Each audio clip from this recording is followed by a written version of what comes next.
आज हम बात करेंगे एक ऐसी बीमारी की जो धीरे धीरे शरीर को कमज़ोर भी कर देती है और दिल की रफ्तार भी बढ़ा देती है, हाइपरथायराइडिज्म। हमारे गले में एक थायराइड नाम की ग्रंथि होती है। ये दो ज़रूरी हार्मोन बनाती है, T3 और T4। जब ये ग्रंथि ज़रूरत से ज़्यादा हार्मोन बनाने लगती है तो शरीर का मेटाबॉलिज्म तेज हो जाता है, जिससे मरीज को घबराहट होती है, वजन घटता है और नींद कम आने लगती है और थकान जैसी दिक्कतें होने लगती हैं। इस हालत को कहते हैं हाइपरथायराइडिज्म। ये बीमारी किन वजहों से होती है? करीब 90 से 95% मामलों में ये 3 कारण ज़्यादा होते हैं हाइपरथायराइडिज्म के।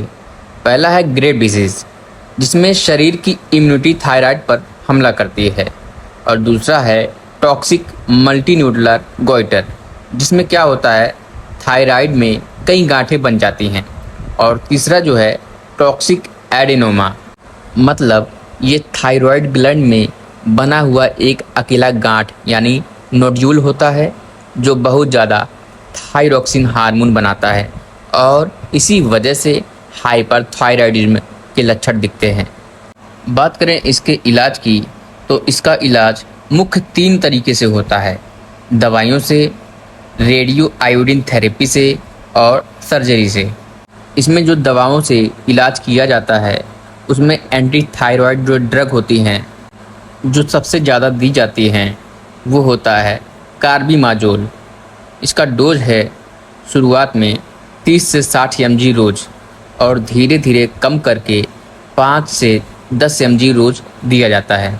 कुल इलाज 1 से 2 साल तक होती है, और इस दवा से जो फ़ायदा होता है वो 4 से 8 हफ्तों में हार्मोन कंट्रोल होने लगता है और 70% मरीज पूरी तरह ठीक हो जाते हैं। और इस दवा का नुकसान ये है कि 30% मरीजों में दवा बंद करते ही बीमारी फिर से लौट आती है, और इसे प्रेग्नेंट महिलाओं में नहीं दिया जाता है। प्रेग्नेंट महिलाओं में ये दवा दिया जाता है, उसके अल्टरनेटिव पॉलीथायोयूरेसिल नाम की दवा दिया जाता है। लेकिन पॉलीथायोयूरेसिल नाम की जो दवा है वो हर जगह अवेलेबल नहीं है, तो कभी कभी डॉक्टर अपने एक्सपीरियंस के अनुसार कार्बिमाजोल ही इस्तेमाल कर देते हैं।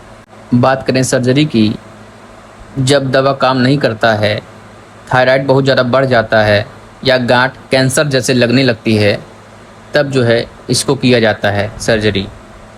इसमें होता क्या है, थायराइड का पूरा या एक हिस्सा काट कर निकाल दिया जाता है, और सबसे ज़रूरी बात यह है कि सर्जरी करने का खतरा रहता है।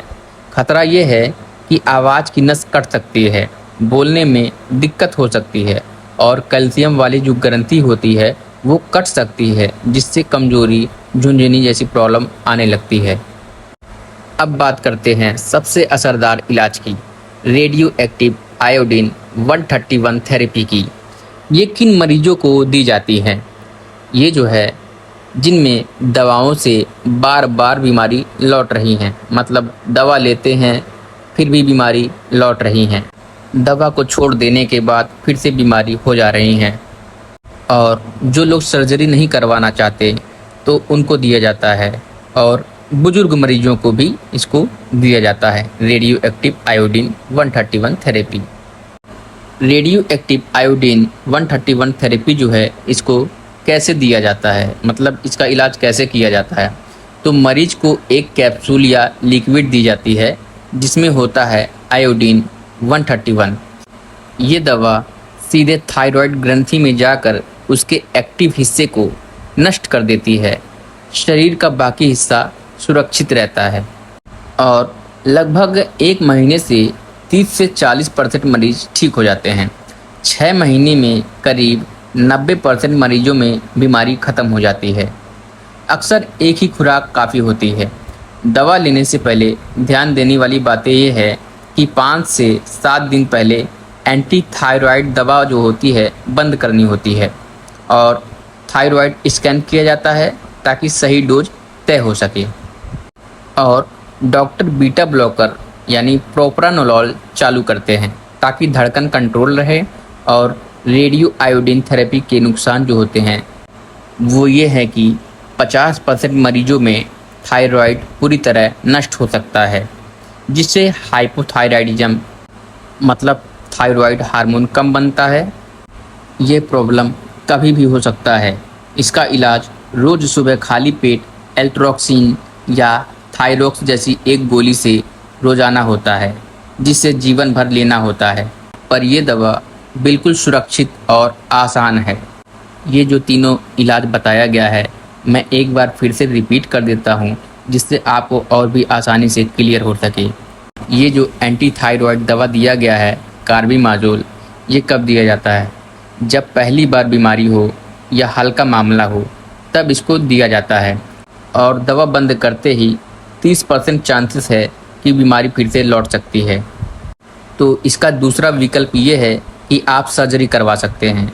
अगर थायराइड बढ़ा हो या गांठ हो या आवाज़ या कैल्शियम की दिक्कत हो तब सर्जरी करवाना ज़रूरी होता है। और तीसरा विकल्प ये है रेडियो एक्टिव आयोडीन 131 थेरेपी।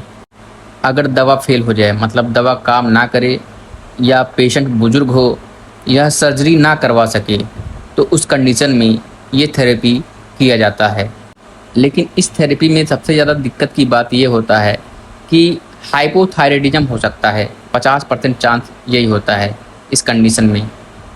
तो कोई भी इलाज चुनने से पहले ये ज़रूर सोचें आपकी उम्र कितनी है, बीमारी कितनी गंभीर है, गर्भवती हैं या फैमिली प्लान कर रहे हैं, लाइफस्टाइल कैसा है। तो इलाज हमेशा किसी अच्छे एंडोक्राइनोलॉजिस्ट या अनुभवी डॉक्टर से पूछ कर ही करवाएं। अगर सही इलाज और नियमित दवा ली जाए तो हाइपरथायराइडिज्म पूरी तरह कंट्रोल किया जा सकता है। रेडियो आयोडीन थेरेपी एक भरोसेमंद तरीका है, पर इसे डॉक्टर की निगरानी में ही लेना चाहिए। स्वस्थ रहिए, जागरूक रहिए। धन्यवाद।